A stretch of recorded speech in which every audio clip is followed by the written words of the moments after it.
nuovo indagato per l'aggressione subita da un'anziana padovana azzannata in casa dai suoi cani lo scorso 20 aprile. Si tratta di una 34enne nipote della vittima che risulta essere iscritta nel registro degli indagati insieme alla 59enne figlia della pensionata e al 21enne figlio di quest'ultima. I tre sarebbero i proprietari dei cani di razza Amstaff e American Bully che erano in casa nel momento in cui l'anziana è stata azzannata. La signora è ancora ricoverata in terapia intensiva all'ospedale di Padova, ha perso un braccio e un avambraccio. La procura di Padova indaga sulla gestione degli animali, troppi per essere tenuti in un appartamento di dimensioni contenute come quello dove viveva l'anziana con la figlia e il nipote.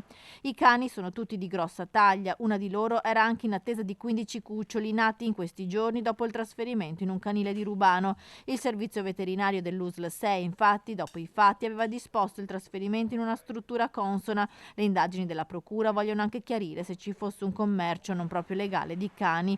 Una di loro, la più aggressiva, era già stata messa in vendita in un sito online.